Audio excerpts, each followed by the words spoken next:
तो hello everyone, कैसे हैं आप लोग सभी। तो फिजिक्स के मोस्ट इंपॉर्टेंट न्यूमेरिकल्स जिसका आपको बेसब्री से इंतजार था। और हाँ, आप लोग सभी सुन लीजिए यार, इंग्लिश हिंदी का पेपर हो गया है। कोई दिक्कत नहीं थी उसमें, पेपर बहुत इजी आया था। बट भरोसे में बिल्कुल भी मत रहना। सभी बच्चों से मैं बोलना चाहूंगा, हाथ जोड़ के विनती है आप लोगों से कि भैया भरोसे में मत बैठना कि फिजिक्स का पेपर इजी आएगा। ऑब्जेक्टिव्स न्यूमेरिकल टफ लेवल के बनाए जा रहे हैं पिछले 3 सालों में। उठा के देख लो प्रीवियस ईयर के पेपर्स, तो न्यूमेरिकल कितने मिल रहे हैं आप लोगों को। तो न्यूमेरिकल पे फोकस कीजिए, सभी बच्चे फोकस करेंगे जिनका भी टारगेट 60 या 60 प्लस है। ठीक है, 60 प्लस बोले तो 60%, 90%, 100% का टारगेट आप चाहते हो कि फिजिक्स में से पूरे मार्क्स आ जाएं। तो आपको न्यूमेरिकल्स करने पड़ेंगे, सभी को करने हैं, सभी को। जिनको पास होना है उनको नहीं करने, बाकी सभी को, जिनका जो 60% लाना चाहते हो फिजिक्स में, उन बच्चों की हम बात कर रहे हैं। न्यूमेरिकल्स हैं यार, बहुत ज्यादा एनालिसिस करने के बाद ही चीजें आप तक ले पाए हैं। प्रीवियस ईयर के क्वेश्चन पेपर 10 साल के एनालिसिस किए हुए हैं इसमें। क्वेश्चन बैंक जो है 2023 में आई हुई थी, जिसमें सबसे ज्यादा न्यूमेरिकल अभी तक देखे गए थे, वो हमने यहाँ पे ऐड कर रखे हैं। परीक्षा बोध, परीक्षा अध्ययन और deep analysis of model paper. Model paper जो हमारा आता है उसको डीप एनालिसिस करने के बाद ये चीज आप तक लेके आ पाए हैं। यहाँ पे आप लोग देख सकते हो, इस तरह से आपको ये पीडीएफ मिलेगी जिसमें आपको सारी चीजें हमने सॉल्व करा रखी है। क्वेश्चन, फिर उसके बाद सॉल्यूशन, ये सारी चीजें यहाँ पे आप लोग देख पाएंगे। हैंड रिटन सॉल्यूशन है, कोई दिक्कत वाली बात नहीं है। इसके अलावा इस वीडियो में आपको सारी चीजें मिल जाएगी। ओके, हर एक क्वेश्चन को हमने यहाँ पे सॉल्व करा रखा है। बाकी अगर ये पीडीएफ आप लोग लेना चाहें जिसमें आपको न्यूमेरिकल्स भी मिलेंगे, साथ साथ ऑब्जेक्टिव टाइप जो क्वेश्चंस आते हैं, true false, match the column वगैरह, ये सारी चीजें आपको एक साथ मिल जाएगी। इसके अलावा important questions with solution, important questions with solution आप लोग यहाँ पे देख पाओगे। Important questions with solution. तो अगर आप ये पीडीएफ परचेस करना चाहें तो परचेस भी कर सकते हैं, आपकी मर्जी है। यहाँ पे आपको हर एक क्वेश्चन का सॉल्यूशन मिल जाएगा। तो आप लोग एडुस्टेट ऐप डाउनलोड कर लेना, डिस्क्रिप्शन में लिंक है। यहाँ पे आप लोग देखिएगा, तो यहाँ पे आपको एक इंपॉर्टेंट क्वेश्चन का सेक्शन मिल जाएगा, यहाँ पे क्लिक करना। यहाँ पे ये वाली पीडीएफ, सुपर पीडीएफ करके नाम जो दिया हुआ है, ठीक है, ये वाली पीडीएफ आप लोग परचेस कर सकते हो 99 रुपीज की। इसमें इंपॉर्टेंट क्वेश्चन, ऑब्जेक्टिव न्यूमेरिकल जो पीडीएफ आप लोग देख पा रहे थे वो मिल जाएगी। इसके अलावा जिन बच्चों ने ये कोर्स परचेस कर रखा है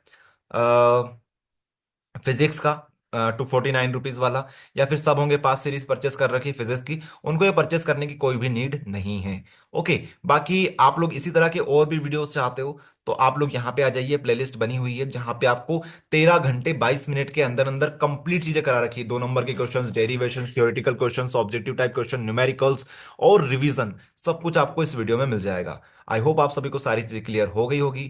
तो ये था इस वीडियो में। बाकी अब यहां से स्टार्ट होता है हमारा मेन वीडियो, जहां पे आप लोग देख पाएंगे न्यूमेरिकल विद सॉल्यूशन। लो, किसी ने एंट्री मारी है, दीपक गेमर।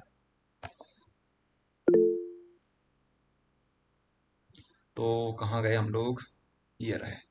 तो ये रहे हमारे पास न्यूमेरिकल्स। ठीक है। अगर न्यूमेरिकल के बारे में देखना है कि कहाँ से न्यूमेरिकल बनाते हो आप, तो ये सारी चीज़ वहाँ लिखी हुई है।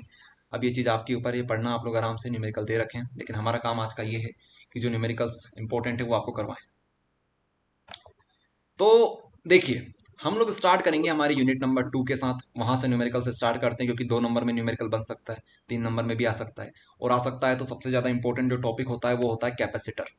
कैपेसिटर से न्यूमेरिकल बन सकता है।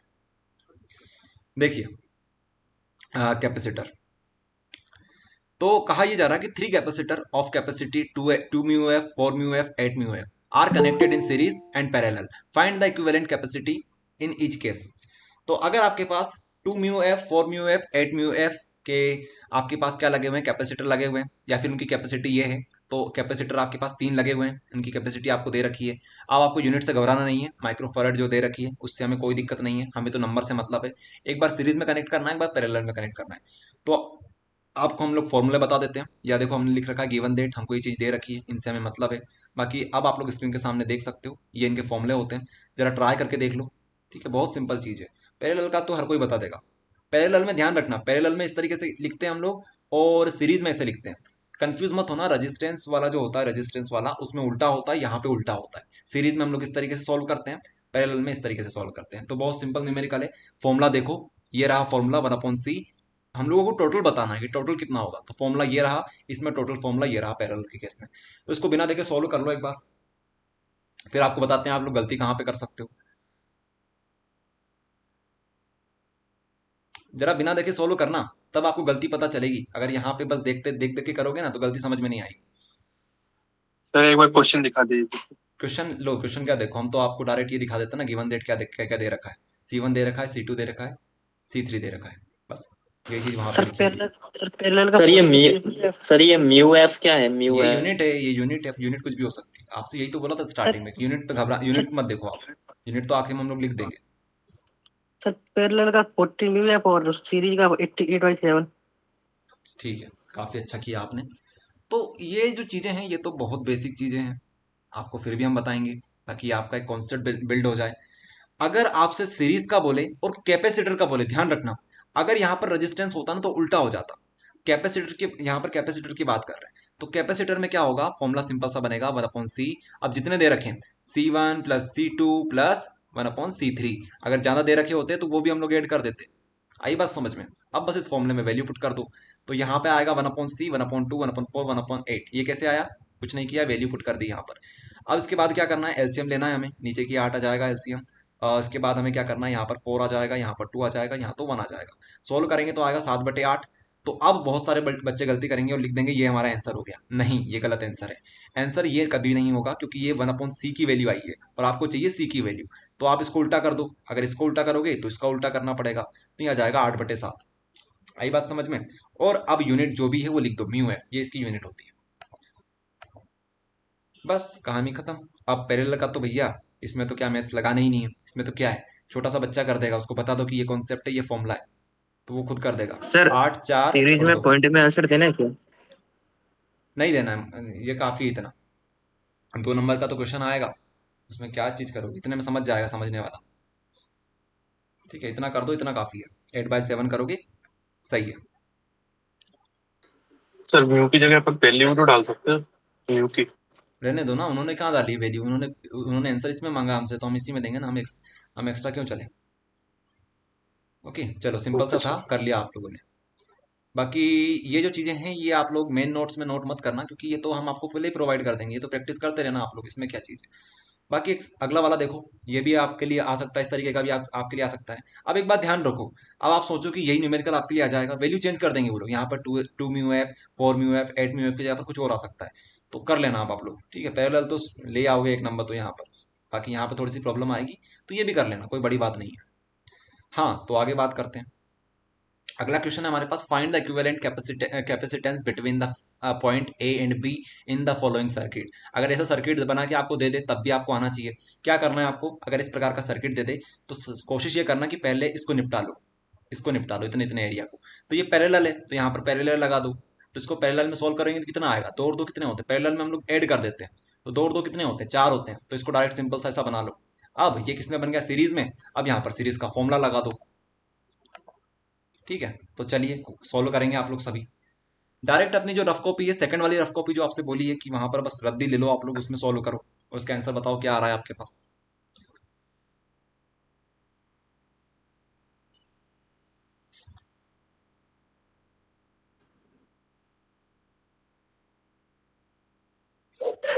सर एक बार और समझाएंगे। सर 4/5। देखो सर 4/5। 4/5, 4/5 एक कॉमन आंसर हमारे पास आया 4/5। अगर इसके अलावा किसी का आए तो बोलना, तब तक हम ही समझाते हैं क्या हुआ यहाँ पर। हाँ, तो हमारे पास ये चीज पहले से दे रखी है, यहाँ तक हमारा क्वेश्चन है, एक लाइन खींच देते हैं हम। तो यहाँ पर अगर हम लोग लाइन खींच दे तो ये हमारा क्वेश्चन बन गया। हमारे पास ऐसा क्वेश्चन दे रखा है, किसी का माइक, ठीक है। तो देखिए आप लोग यहाँ पर, तो ये चीज है, तो हम लोग पहले इसको सॉल्व करेंगे क्योंकि ये इजी है, या फिर हम ऐसा बोल सकते हैं कि पैरेलल को पहले सॉल्व कर लेंगे तो फिर सीरीज में बन जाएगा हमारे पास। तो जरा देखिए, ये पैरेलल में है तो पैरेलल में जब भी आता है हम डायरेक्ट ऐड कर देते हैं, तो 2 और 2 कितने होता है, 4, तो इसको हमने शॉर्ट में ऐसा बना लिया। सर अब ये फोर पूरा बाय बन गया फाइव आ सीरीज में। रहा है। हाँ, तो कॉमन आ रहा है तो कोई जवाब देने की जरूरत नहीं है, आप लोग देख पा रहे होंगे यहाँ पर। तो ये हमारे पास बन गया। इसके बाद हमें क्या लगाना है, सीरीज लगा देना है। सीरीज का जो फॉर्मूला होता है वो इस तरीके का होता है, 1/c, 1/c1 plus 1/c2 1/c3, value रखी हमने, तो हमारे पास आएगा 4/5। और अगर आप लोग इसको, कोई किसी ने पूछा था ना कि आप लोग इसको पॉइंट में भी कर सकते हो, तो पॉइंट में ऐसा कर दो, दोनों सही आंसर है। ठीक है, जब तो हमने इक्वल लगाया कि ये इक्वल, ये इसके इक्वल, ये इसके इक्वल, ये चीज होती है यहाँ पर, ये हमारा आंसर आ गया। चलिए, सर पॉइंट भी करेंगे तो भी कोई दिक्कत नहीं है ना? नहीं होगी बिल्कुल भी दिक्कत, आपको छोड़ के आ जाना यहाँ पर, कोई दिक्कत नहीं सर है उसमें। पैरेलल एक बार बता दीजिए, पैरेलल वाला।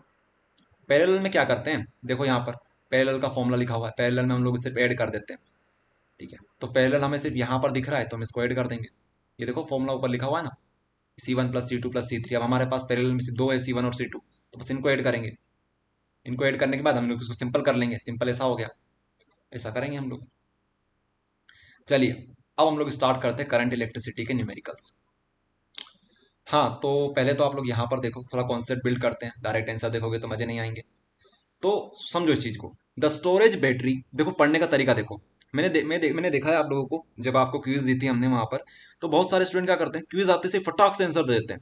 थोड़ा सा अपने माइंड को शांत रखा करो, थोड़ा समझा करो क्वेश्चन में क्या पूछा गया है, उसके बाद आप लोग ट्राई करा करो। ठीक है, कोशिश किया करो कि थोड़ा सा समझ लो कि गलती अपने से ना हो। गलती करोगे बार बार बार बार तो गलती नहीं हो, पाप है। ये देखो, द स्टोरेज बैटरी, बैटरी की बात हो गई यहाँ पर, मतलब बैटरी से रिलेटेड कुछ है, मतलब इंटरनल रेजिस्टेंस की कहानी यहाँ पर आ सकती है। Of a car, the storage battery of a car has an EMF, EMF हमें दे रखा है, मतलब अब तो कंफर्म हो गया कि इंटरनल रेजिस्टेंस आएगा ही आएगा, कुछ भी कर लो। इफ द इंटरनल रेजिस्टेंस, ये अगली लाइन में आ गया, if the internal resistance of the battery is 0.4 ohm, what is the maximum current that can be drawn from the battery. Maximum current कितना ड्रॉ हो सकता है, ये जो बैटरी है यहाँ से कितना मैक्सिमम करंट निकल सकता है, मैक्सिमम करंट की बात कर रहे हैं। तो जरा बताइए आइडियल कंडीशन क्या होती है मैक्सिमम करंट की, कि हमारा करंट सबसे ज्यादा कब निकल सकता है, कौन सा ऐसा केस होता है जब हमारे पास जो अपना करंट होगा वो मैक्सिमम हो सकता है। किसको हम लोग जीरो कर दें, किस चीज को हम लोग कुछ हटा दें, किस चीज को हटा दें तो हमारे पास जो रजिस्टेंस को जीरो कर देंगे सर जब हो जाएगा। हाँ, रजिस्टेंस को जीरो रेजिस्टेंस, कर देंगे जब। वेरी गुड, यही चीज हम आपको बताते हैं, तो ये चीज हो जाएगी। रेजिस्टेंस जीरो हो जाएगा। ये देखो आप लोग, तो यहाँ पर ईएमएफ हमारे पास दे रखा है, ये इंटरनल रेजिस्टेंस दे रखा है, ये अब बात आती है कि फॉर्मूला क्या लगाएंगे। अब डायरेक्ट इस पे मत आओ, इस पे जंप मत करो, आप सबसे पहले जाओ अपने ओम भाई साहब के पास, V इज इक्वल्स टू होता है IR। तो अब कहानी में पूरा चेंज कर लो कि V की जगह पर लिख लो E, I की जगह पर लिख लो I। अब R को आपको चेंज किस में कर लेना है, R प्लस R में चेंज कर लेना है। अब जरा इसको सेटअप कर लो अपने हिसाब से, या फिर नहीं भी करोगे डायरेक्ट इसमें वैल्यू रखोगे तब भी आपका आंसर आ जाएगा। ठीक है, आ जाएगा आपका आंसर। लेकिन अब बात आती है कि हमारे पास आर तो है नहीं, तो उन्होंने बोल रखा है ना मैक्सिमम कर लो इसको, तो मैक्सिमम कर लो मतलब आर को क्या कर दो, जीरो कर दो। तो आर जीरो मतलब इसको बिल्कुल हटा दो, तो बचा हमारे पास क्या, is equals to I upon I into R. तो यहाँ पर हमें निकालना क्या है, उन्होंने क्या पूछा है, मैक्सिमम करंट कितना निकल सकता है, what is the maximum current, तो आई निकालना है। तो क्या आई आप लोग हम नहीं निकाल सकते क्या, ई आपके पास दे रखा है, आर आपके पास दे रखा है, चुटकियों में हो जाएगा 120 upon 0.4 is equals to 300 ampere. Current की जो यूनिट होती है वो एम्पियर होती है। ऐसा कोई है जिसको समझ में ना आया हो, आ गया सभी को समझ में? तो एक काम सर करें, हाँ तो ठीक है, अब इसको सॉल्व करने की कोई जरूरत नहीं है, आप लोग समझ सर गए हो। हाँ बोलो। सर यह करे सॉरी रेजिस्टेंस को मैक्सिमम लेना था तो जीरो क्यों ली। हाँ अच्छा क्वेश्चन है आपका। देखो पहले तो आपको ये चीज समझनी पड़ेगी कि आई क्या होता है और आर क्या होता है। आई मतलब होता है करंट, और रेजिस्टेंस का मतलब होता है रुकावट, रुकावट। करंट के रास्ते में जो रुकावट आती है उसको बोलते हैं रेजिस्टेंस। तो उन्होंने हमसे बोला कि मैक्सिमम कर दो, ठीक है, तो मैक्सिमम कर दो मतलब रुकावट को हटा दो, बोल सकते हैं हम लोग। तो रुकावट को हम लोग हटा कैसे सकते हैं मैथ्स के फॉर्म में, माइनस नहीं ले सकते हम लोग, जीरो ले लेंगे इसको रेजिस्टेंस को, क्योंकि रेजिस्टेंस माइनस तो हो नहीं सकता, नहीं तो हम लोग माइनस इन्फिनिटी कर देंगे, तो हम लोग आर को जीरो कर देंगे। आया समझ में? बताइए आया कि नहीं आया, कि और कुछ समझा है इसमें? सर आ गया। बस इतनी सी बात है, इसके बाद तो आप खुद समझदार हो क्या क्या चीज करनी है। तो आप लोग क्या करेंगे, ठीक है, अब इसको आप लोग कर लेना अपने हिसाब से, PDF हम आपको दे देंगे, वहाँ सर पर सॉल्व कर इसके लिए लेना। कोई पीडीएफ मिल जाएगी ना, मिल मतलब ये जाएगी, सॉल्व एक काम कर सकते हो, जो आपकी रफ कॉपी है वहां पर नंबर डाल लो कि हमने कौन कौन सा क्वेश्चन किया था, तो देखना करंट इलेक्ट्रिसिटी में क्वेश्चन नंबर 1 हमने सॉल्व किया था। ठीक है, इस तरीके से कर लो तो फिर आपको वहां पर समझ में आ जाएगा कि 1 वाला किया था। बाकी ये चीज नोट करने की भी जरूरत नहीं है। हाँ तो अगला कर लेते हैं हम लोग, अगला ट्राई करते हैं। फिर से बैटरी EMF आई है, तो समझ जाओ, अब बार बार आपको हिंट नहीं देनी चाहिए, अब आपके मन में आपके दिमाग में घंटी बजनी चाहिए। बैटरी और EMF आ गया मतलब इंटरनल रेजिस्टेंस आ गया, आपको देखने को मिलेगा, तैयार हो जाइए। शायद अगली लाइन में उन्होंने दे दिया। तो batteries EMF 10 volt, internal resistance दिया है 3 ओम का। ठीक है, if the current in the circuit is 0.5, आपको करंट भी दे दिया। तो जो जो चीजें आपको दे रखी है उनको लिख लो इस तरीके से, ये देखो यहाँ पर ये दे दिया, ये दे दिया, ये दे दिया। अब आप लोग खुद समझदार हो कि आपसे क्या पूछा जा सकता है, इसको देख लो आप लोग, इसको देख के आप लोग समझ गए होंगे आपसे आर पूछा जा सकता है। तो what is the resistance of the register, तो आपसे आर पूछा जा रहा है पहले क्वेश्चन में। हमने इसमें एक और चीज ऐड कर दी है, तो what is the terminal voltage of the battery when circuit is closed, ये हमने मन से ऐड किया है, तो इसको भी हम लोग आगे समझेंगे। तो एक चीज तो आप लोग पहले सोल्व कर सकते हो आराम से, इस चीज को हम आपको आगे समझाएंगे कि टर्मिनल वोल्टेज कैसे निकाल सकते हैं। तो अगर आपको सर्किट देखना है तो कुछ इस तरीके से बनेगा, आप लोग यहाँ पर चाहो तो इस तरीके से पूरा कर लेना कंप्लीट। लेकिन अब आप लोग खुद समझदार हो कि हमने ये बना रखा है, ये बना रखा है, तो आती बात समझ में, ऐसा कर लो। हाँ, तो ये चीज़ है, डायग्राम बनाने की आपको ज़रूरत नहीं होगी, वहाँ पर डायरेक्ट सोल्व कर देना, हो जाएगा काम आपका। तो वही फॉर्मूला है, कोई बड़ी बात नहीं है, इसमें कुछ नया हम लोग नहीं करने वाले हैं। आप लोग आराम से आर निकाल सकते हो, ठीक है, आर आप लोग निकाल सकते हो। चलो एक काम करो, चलो ठीक है, रहने दो, क्या ही निकालोगे उसमें, सारी वैल्यूज़ तो आपको पता है। तो अब बात आती है टर्मिनल वोल्टेज कैसे निकालना है। तो टर्मिनल वोल्टेज निकालने का फॉर्मूला हमारे पास होता है, यहाँ पर हमारे पास V equals to I R होता है, means voltage between terminal A and B, no internal resistance. अगर टर्मिनल वोल्टेज पूछे तो इंटरनल रेजिस्टेंस को खा जाना, इंटरनल रेजिस्टेंस को नेग्लेक्ट कर देना, आपसे बात बोली थी हमने, तो बस यही काम यहाँ पे करना है। तो V equals to I R करना, और यहाँ पर आपके पास I की वैल्यू दे रखी है क्या, बिल्कुल आपको क्वेश्चन में दे रखी है I की वैल्यू, तो ये देखो 0.5 दे रखी है। अब R तो आपने निकाला है, ये देखो R आपने यहाँ से निकाला है, दोनों को मल्टीप्लाई कर देना, जो भी आंसर आए वो आपका क्या हो जाएगा, फाइनल आंसर हो जाएगा। तो आप लोग लिख सर लेना कि क्वेश्चन नंबर 1 भी हमसे हो गया, क्वेश्चन नंबर 2 भी हमसे हो गया। बोलो। सर टर्मिनल वोल्टेज एक और बार समझा दी, मैंने मिस टर्मिनल कर दिया। वोल्टेज, सुनो ध्यान से सुनना, टर्मिनल वोल्टेज, टर्मिनल्स क्या होते हैं, टर्मिनेट कर देते हैं सर्किट को, तो एक पॉइंट ये बना लो, एक टर्मिनेट करने वाला ये पॉइंट बना लो, 2 पॉइंट हो गए हमारे पास, ए और बी, है ना, 2 पॉइंट हो गए। अब ये चीज़ तो आपको समझ में आती है कि करंट की डायरेक्शन ये क्यों है, क्योंकि ये पॉजिटिव है, ये बड़ा वाला है, छोटा सा नेगेटिव है, तो करंट की डायरेक्शन ऐसा घूमेगा करंट हमारा, तो ये चीज़ हमें समझ में आई। अब बात आती है कि टर्मिनल वोल्टेज क्या होता है। तो इन दोनों पॉइंट के बीच में, ये वाला पॉइंट और ये वाला पॉइंट, इन दोनों के पॉइंट के बीच में कोई एक बड़ा होगा एक छोटा होगा। तो जैसे पानी होता है ना, पानी से जैसे कि पानी होता है, अगर यहाँ से आपने पानी को छोड़ दो, या फिर हम लोग बोल सकते हैं बॉल ले लेते हैं, अगर बॉल को यहाँ इस ढलान से आप लोग इसको छोड़ोगे तो वो आराम से यहाँ पर आ जाएगी, कोई दिक्कत बिना कोई सपोर्ट के। तो वही चीज़ यहाँ पे होती है कि हमारे पास एक पॉइंट ये होता है, एक पॉइंट ये होता है, तो इन दोनों का जो डिफरेंस होता है उसको बोलते हैं पोटेंशियल डिफरेंस, और इसी को आप लोग टर्मिनल वोल्टेज बोल सकते हो। इसमें इस छोटी सी चीज का कोई महत्व नहीं होता है, तो इसको नेग्लेक्ट कर दो। बाकी V इज इक्वल टू होता है आई आर, और ये जो V होता है इसी को ये चीज बोली जाती है, पोटेंशियल डिफरेंस। आई बात समझ में। तो आपके पास I की वैल्यू दे रखी है यहाँ पर, और R जो है आपके पास R भी है। आई बात समझ में, ये चीज होती है।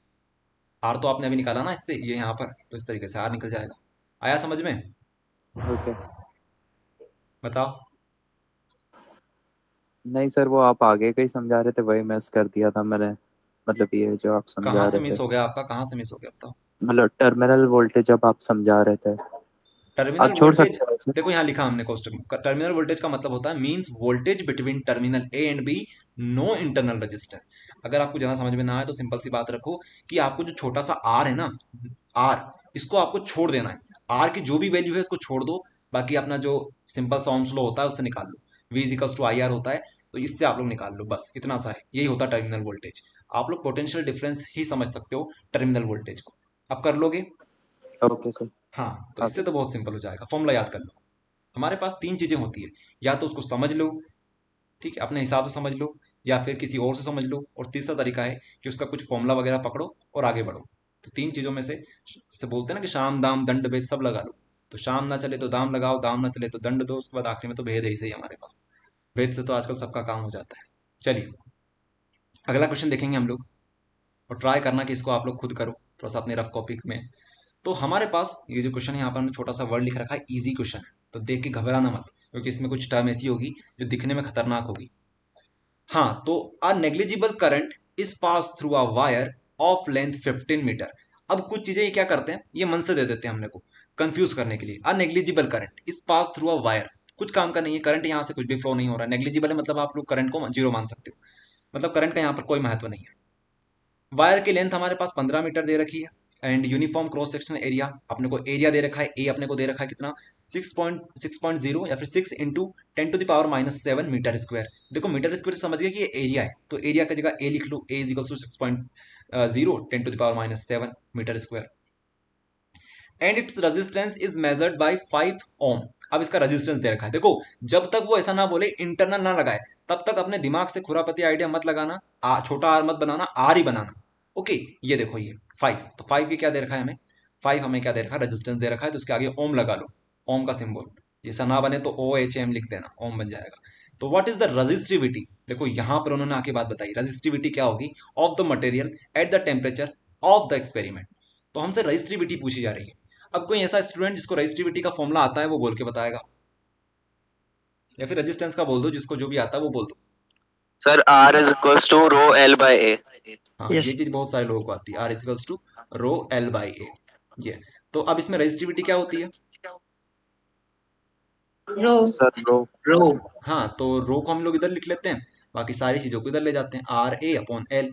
फटाफट सोल्व करेंगे आप लोग इसे, सोल्व करें आप लोग इसे, बस बन गई सारी चीजें, इसलिए बोला था इजी है ये।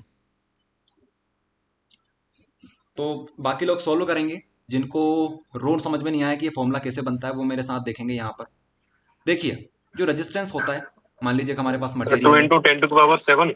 चलो कर लो अभी, बाकी एक साथ ले लेंगे आपका आपसे कि आपका क्या क्या आंसर आ रहा है, आप लोग चेक कर लेना, अभी अभी करके रख लो बस आप लोग। हम एक चीज समझा रहे हैं यहाँ पर।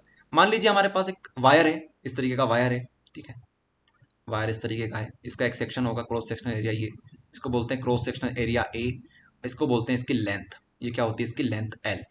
तो जितना बड़ा वायर होगा उतना ज़्यादा उसमें चांस है कि वो उतनी ज़्यादा रुकावट पैदा करे। ज़्यादा लंबा वायर होगा तो करंट को दिक्कत आएगी बेचारे को, छोटा सा वायर होगा तो फटाक से आ जाएगा अपना करंट। तो हम लोग बोल सकते हैं कि हमारा जो आर होता है वो डायरेक्टली प्रोपोर्शनल होता है एल के। और हम लोग क्या बोल सकते हैं कि ये जो क्रॉस सेक्शनल एरिया, ये जो एरिया होता है ना क्रॉस सेक्शनल एरिया, जैसे वायर बहुत छोटा होता है हमें दिखता नहीं है, लेकिन अगर मोटा वायर लें जैसे लकड़ी होती है उसका आपको दिखता है ये एरिया, ये वाला, इसको बोलते हैं क्रॉस सेक्शनल एरिया। तो ये जो होता है इसको बोलते हैं ए।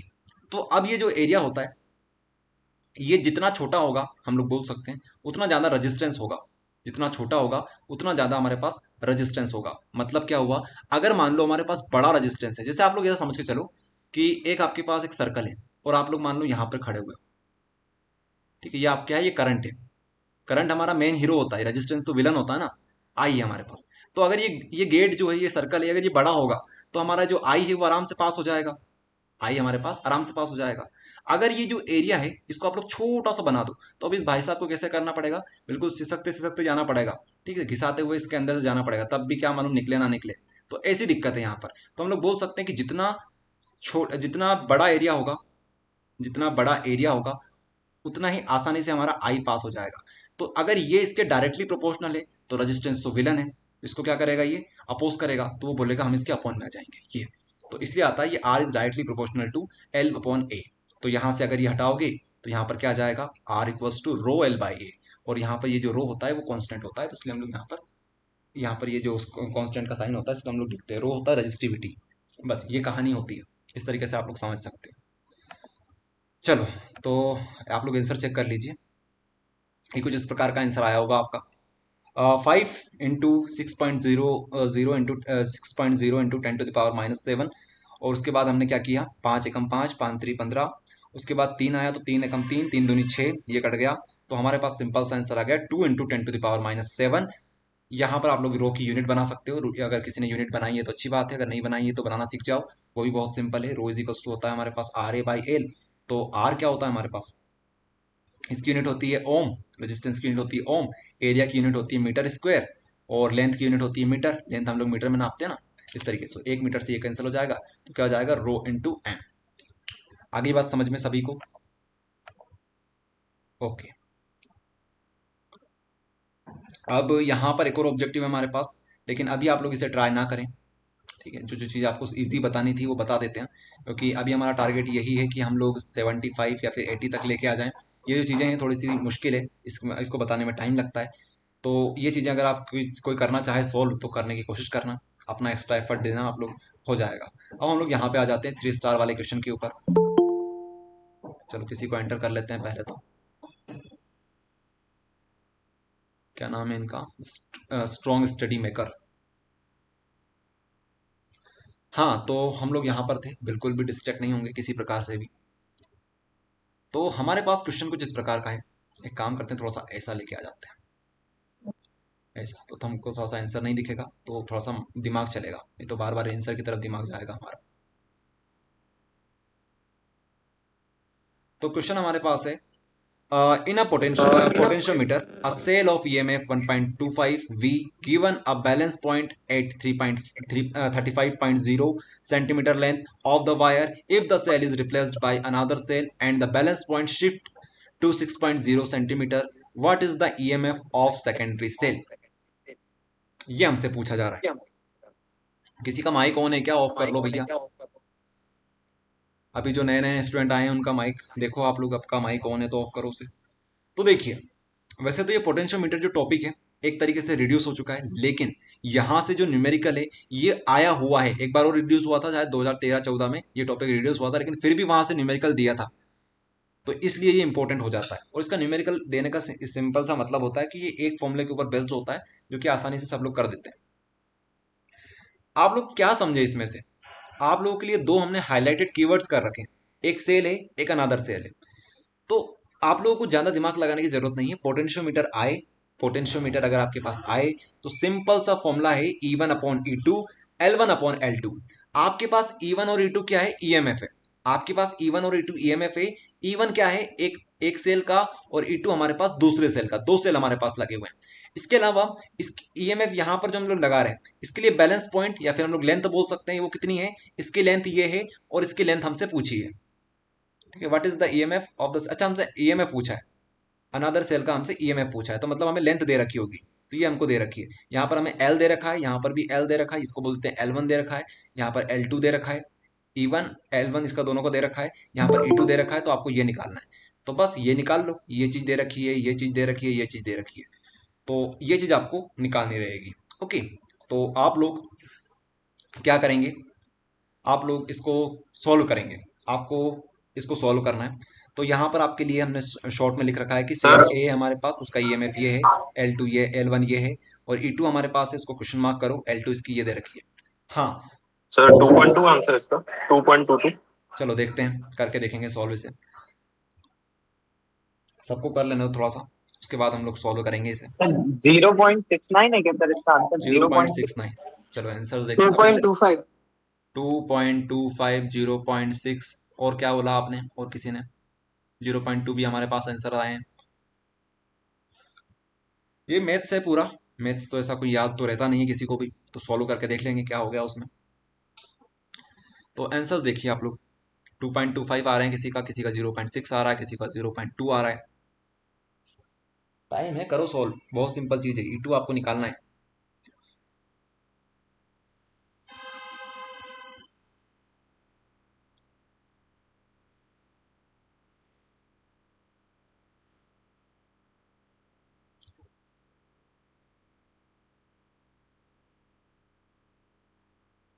चलिए पहले आप लोग ये बताइए, किसी को स्क्रीन ऐसा कोई है जिसको स्क्रीन शो नहीं हो रही है? कोई ऐसा है जिसको स्क्रीन शो नहीं हो रही है?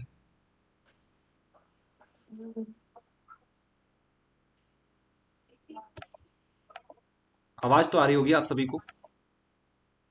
स्क्रीन शो हो रही है प्रॉपर। ठीक है, सर हो रही है स्क्रीन शो प्रॉपर। ओके। चलिए तो एक काम करते हैं, यहाँ से इसको रिमूव करते हैं। अब आप लोग चेक कर लीजिए आंसर क्या है आपके पास। तो 2.25 वाला हमारे पास आंसर बिल्कुल करेक्ट है। थोड़ा सा मैथ्स यहाँ पे लगा था, लेकिन आखिरी में 2.25 आया। जिसका 9/4 आया है वो भी बिल्कुल करेक्ट है। ओके, और आखिरी में वोल्ट लगा देना, क्योंकि ईएमएफ क्या होता है, इसकी जो यूनिट होती है वो वोल्ट होती है, तो आप लोग वी लगा देना छोटा सा। अगर आप लोग यहाँ पे कंफ्यूज हो रहे हो तो यहाँ पर देख लेना, यहाँ पर देखो वी लगा हुआ है कि ये ईएमएफ था, तो यहाँ पे वी लगा हुआ है, तो आप लोग भी वी लगा दिया करो। सर 2.2 भी तो सही है ना सर, अप्रोक्स में हाँ कोई बिल्कुल दिक्कत सही नहीं है, है। लेकिन अगर आप करना चाहो तो बिल्कुल सही है। बाकी आप लोग अगर ऐसा ओके ना सर। करो तो आप लोग 9.9/4 करो, ये भी बिल्कुल सही है। चलिए, तो ये चीज हमारे पास थी। क्या हो गया? ठीक है, चलो आगे बढ़ते हैं। पहले तो इनका माइक ऑफ करना पड़ेगा हमें। जो नए स्टूडेंट आते हैं, सुन लिया करो पहले, जो नए स्टूडेंट आते हैं वो चेक कर लिया करो कि आपका माइक ऑन तो नहीं है, ऑफ कर लिया करो। ये चीज़ आपको बार बार बतानी पड़ती है। इसके बाद हमारे पास, चलो छोड़ो यहाँ से, ये भी इम्पोर्टेंट नहीं है हमारे पास ज़्यादा। ये यहाँ पर हमारे पास सेल का है, बैलेंस सेल का, छोड़ो इसे। बाकी जो स्टूडेंट करना चाहें वो सॉल्व कर लेना, पूरी पीडीएफ इंपॉर्टेंट है आप लोगों के लिए। अब ये आता है हमारे पास इंपॉर्टेंट क्वेश्चन।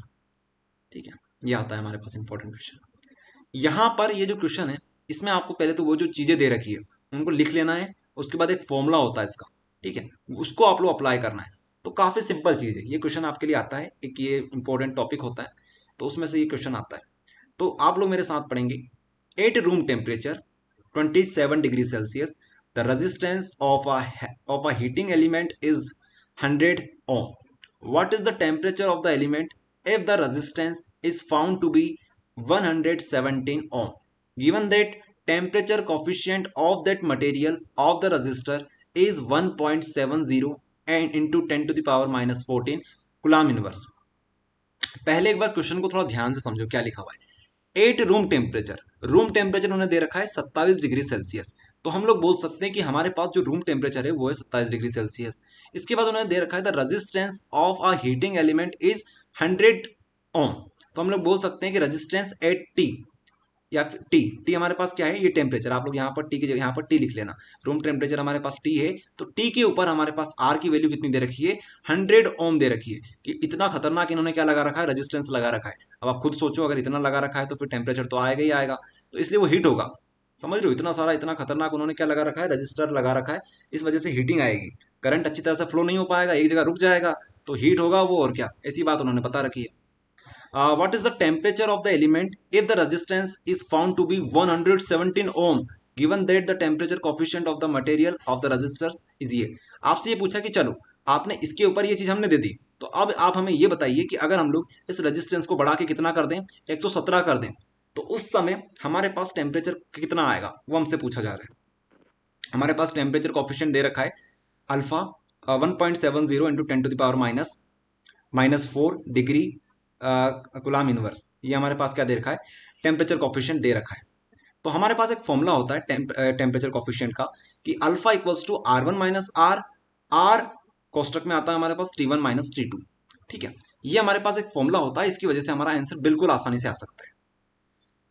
ठीक है, इससे हम लोग क्या निकाल सकते हैं, अपना आंसर निकाल सकते हैं। तो देखिए हमारे पास जो चीजें दे रखी है वो दे रखी है क्या क्या, हमारे पास एक तो रेजिस्टेंस दे रखा है, हमने स्टार्टिंग में माना था, और एक टेम्परेचर दे रखा है। ठीक है, ये दो चीज हमारे पास दे रखी है। इसके बाद हमारे पास ये भी दे रखा है, मतलब ये भी आ रही है, तो ये चीज हमारे चीज दे रखी है। उसके बाद हमारे पास एक और चीज दे रखी है कि हमारे पास जो रेजिस्टेंस है वो 117 का लगा दिया हमने, 100 से बढ़ा के 117 कर दिया, तो ये भी हमारे पास दे रखा है। ठीक है, इसको भी हमें दे, इसको ये भी हमको दे रखा है। और हमारे पास क्या पूछा जा रहा है, टेम्परेचर पूछा जा रहा है।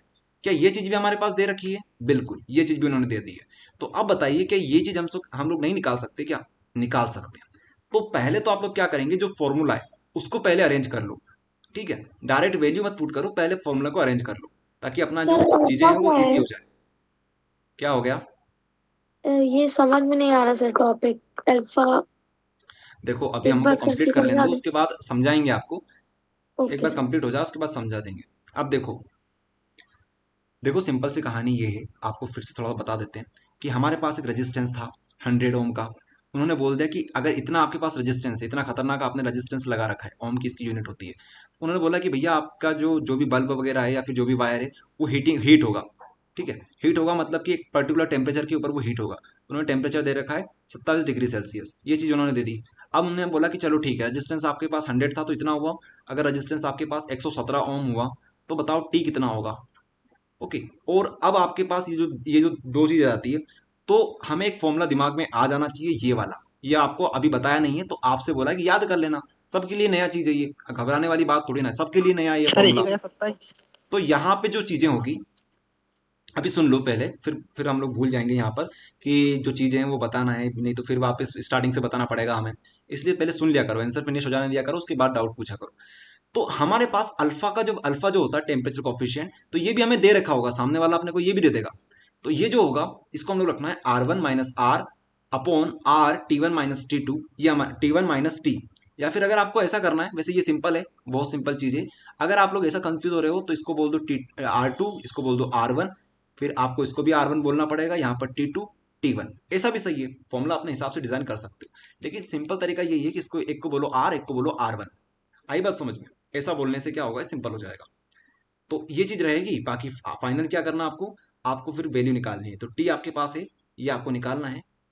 अच्छा T1 निकालना है, हमें T1 निकालना है। बाकी ये सारी वैल्यू हमने यहाँ पर पुट कर दी, ये बस इस तरीके से करना है। कर लेंगे आप लोग, जरा बताइए, करिए जरा, क्या आता है आपका अप्रोक्स सर आंसर। 1027। 1027, चलो नोट करते चलते हैं। 1027, और बोलिए। चलो ये सर यही टेम्परेचर आ रहा है 1027 डिग्री सर सेल्सियस। यही है, सर यही है। 1027। आ रहा है। ओके, चलिए तो लगभग फटाफट फिनिश करते हैं यार, क्योंकि बहुत सारी चीज़ें हमें करनी है। ये आपके पास टेम्परेचर आ गया 1027 डिग्री सेल्सियस, तो बिल्कुल सही है। ये आ गया आपके पास टेम्परेचर। तो ये चीज़ें होती है, थोड़ा सा रेजिस्टेंस क्या बढ़ा दिया, टेम्परेचर इतना हाई पहुंच गया। तो देखा रेजिस्टेंस का ये कितना नुकसान कर सकता है। हम जब भी तो बोलते हैं कि विलन है रेजिस्टेंस। कुछ लोग बस रेजिस्टेंस पढ़ लेते हैं लेकिन फील नहीं करते कि रेजिस्टेंस एक्चुअल में क्या है। हाँ तो ये रहेगा। अब बात करते हैं यूनिट नंबर 3 की। तो यहाँ से न्यूमेरिकल क्या आ सकता है आपके लिए। यूनिट नंबर 3 से दो न्यूमेरिकल बनते हैं।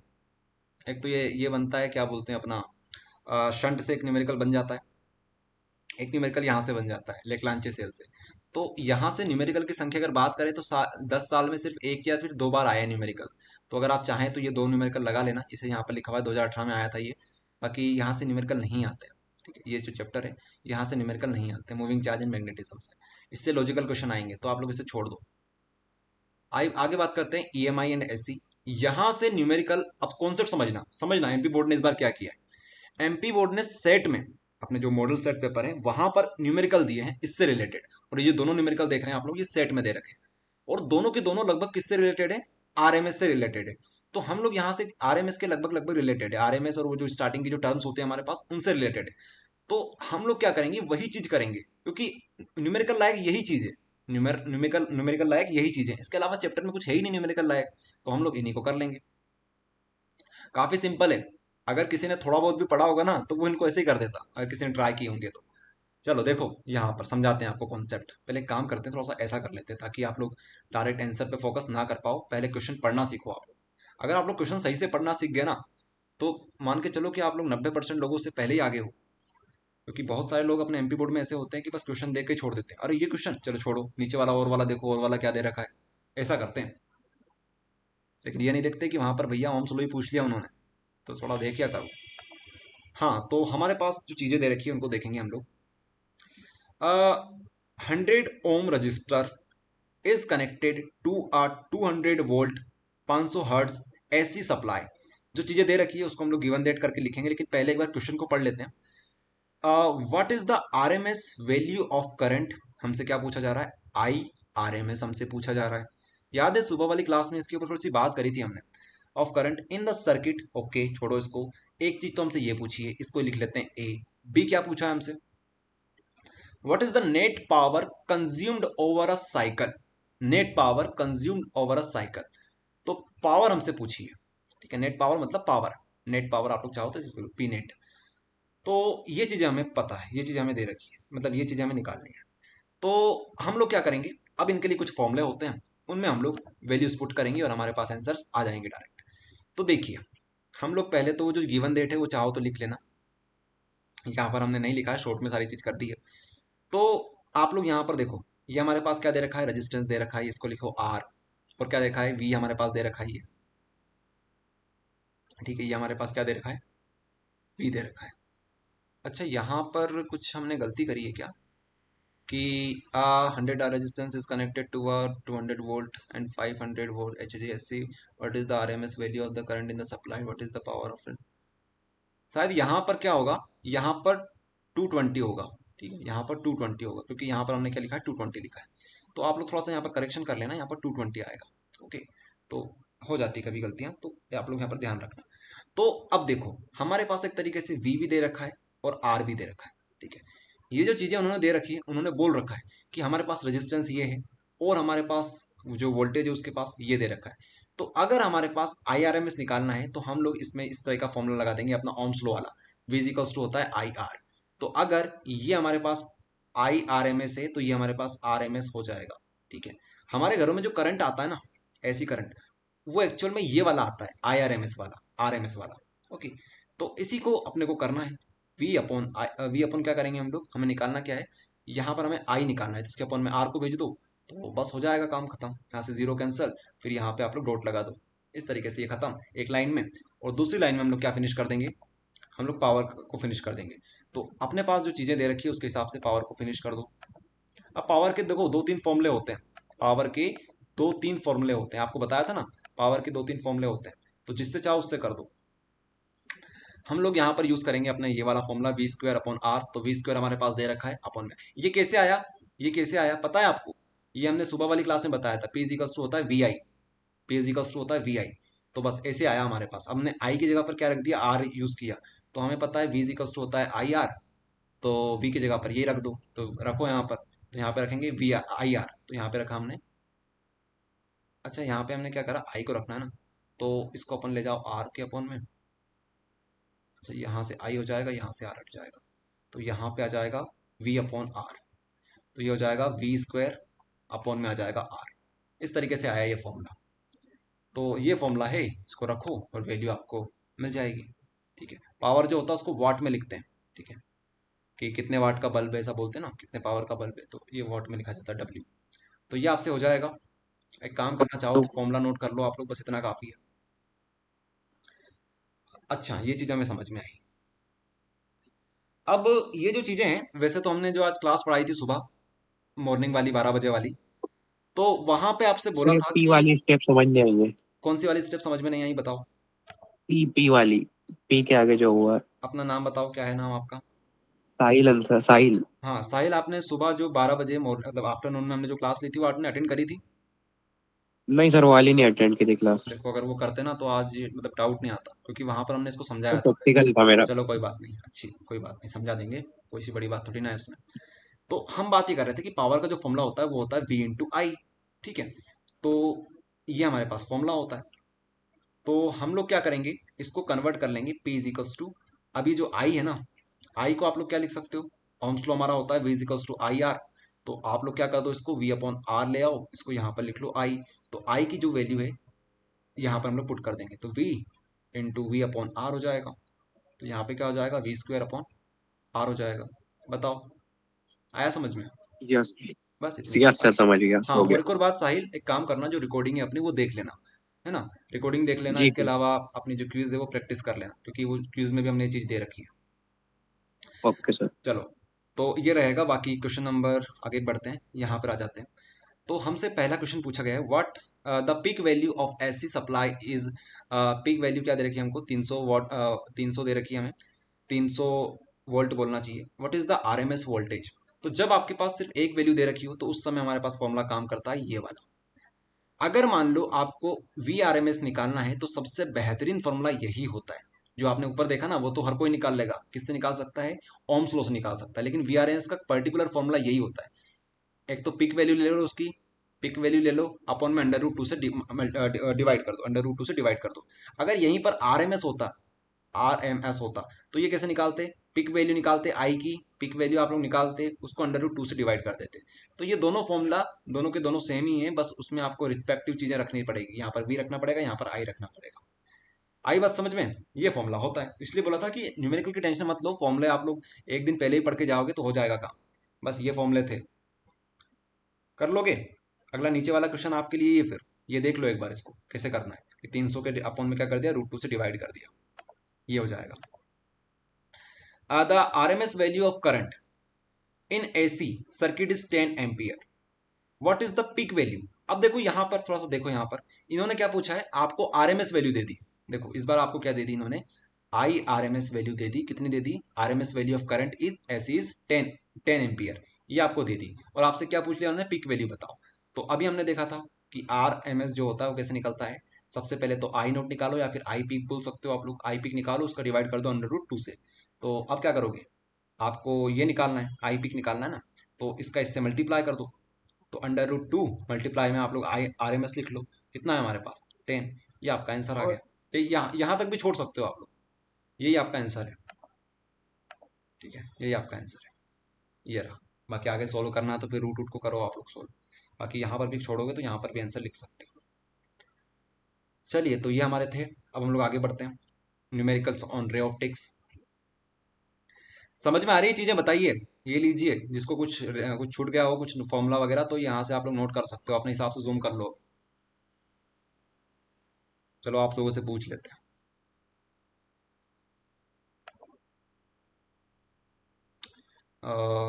किससे पूछें, पंकज, पंकज माइक ऑन करो, पंकज जायसवाल। Yes sir. चलो बताओ, आई नोट क्या होता है। क्या सर।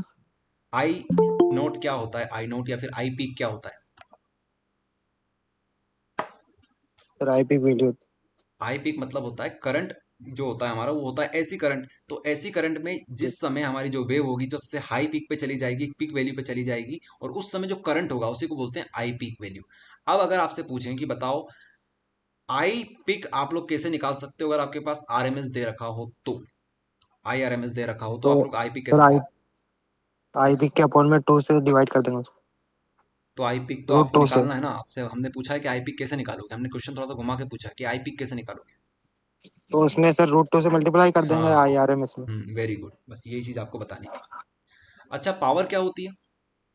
पावर का फॉर्मूला क्या है, नॉर्मल फॉर्मूला हमारा? सर पावर वी इंटू आई। हाँ, वेरी गुड। ये फॉर्मूला, एक फॉर्मूला याद रखो, सारे फॉर्मूला याद थोड़ी रखना है आपको। एक कोई सा याद कर लो, उसके बाद तो आप लोग वहीं के वहीं डिराइव कर लेना।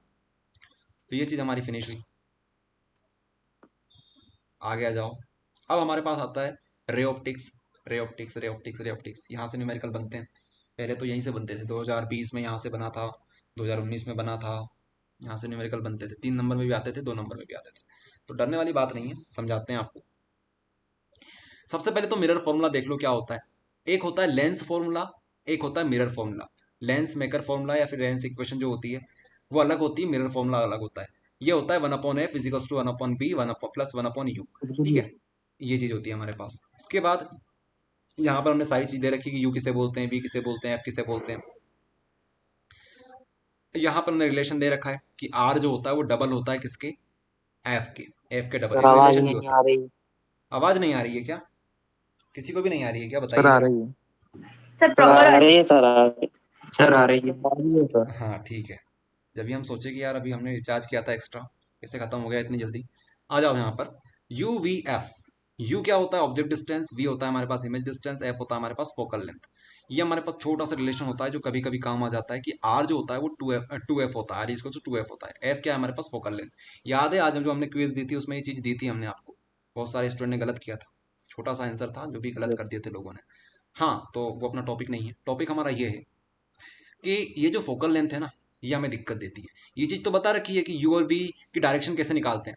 ठीक है, कब ये नेगेटिव होता है, कब ये पॉजिटिव होता है। जिसको अभी भी समझ में नहीं आ रहा है, देखो यहाँ पे हमने लिख रखा है u and v measured from pole. Measured from pole, u and v को हमेशा मेजर करेंगे पोल से। ये पोल ले लीजिए, इससे हम लोग मेजर करेंगे। ठीक है, अगर ऑब्जेक्ट इधर रखा है तो हम लोग जाएंगे इस तरफ, और अगर हमारी रे इस तरफ जा रही है तो हम लोग उसको हम लोग लिखेंगे नेगेटिव, क्योंकि कभी भी क्रॉस नहीं होना चाहिए। मान लो रे इधर जा रही है और हम इस तरफ मेजर करने जा रहे हैं, उल्टा आ गया ना, तो लिखो -u। इसी तरीके से मान लो आपको वी भी इस तरीके से जा रहा है, तब आपको लिखना -v। इस तरीके की कहानी होती है जो कि हमने क्लियर करवाई थी आपको। दिक्कत देता है ये फोकल लेंथ। फोकल लेंथ दिक्कत देता है, इसका हमने शॉर्टकट बना रखा है बहुत सिंपल सा, कि अगर आपके पास कॉनकेव है तो आप लोग लिखेंगे नेगेटिव, कॉन्वेक्स है तो लिखेंगे पॉजिटिव। फोकल लेंथ ध्यान रखना, अगर आपके पास कॉनकेव मिरर दे रखा है तो नेगेटिव लिखना, कॉन्वेक्स दे रखा है तो पॉजिटिव फोकल लेंथ लेनी है, बिना कुछ सोचे समझे। ठीक है, तो बिल्कुल शॉर्ट में, बिल्कुल शॉर्ट में अगर आपको न्यूमेरिकल सॉल्व करने हैं सारे के सारे इससे रिलेटेड, इस फॉर्मूला से रिलेटेड, तो आप लोग बस इतनी सी चीज पढ़ लो। फॉर्मूला पकड़ लो, ये देख लो। कॉनकेव गुफा हमेशा नेगेटिव होगी। गुफा में कौन जाना चाहेगा, शेर की गुफा में कोई जाना चाहेगा? तो मर के आएगा वो, जिंदा नहीं आएगा। माइनस इसलिए लगाया हमने। इस तरीके से आप लोग याद कर सकते हो कि कॉनकेव हमेशा नेगेटिव, कॉन्वेक्स हमारा पॉजिटिव, इस तरीके से। तो ये बात हो गई हमारे पास। और यूवी की डिस्टेंस कैसे मेजर करते हैं ये बता रखा है, और बता देंगे। जिन बच्चों को कुछ डाउट है उसकी चिंता मत करो। चलो सॉल्व करें। एक क्वेश्चन आता है, बिल्कुल प्यारा सा क्वेश्चन है हमारे पास। An object is placed at distance 10 centimetre from a convex mirror of focal length ये, find the position of image, find the nature and the magnification of image. बहुत सारी चीज हमसे पूछी हुई है। ये क्वेश्चन अगर आपने कर लिया तो सारी चीज लगभग आपसे हो जाएगी मिरर फॉर्मूला से रिलेटेड। एन ऑब्जेक्ट, ओबीजे लिखा मतलब ऑब्जेक्ट लिखा हुआ है। N object is placed at distance of 10 centimetre. N object is placed at distance 10 centimetre from convex lens.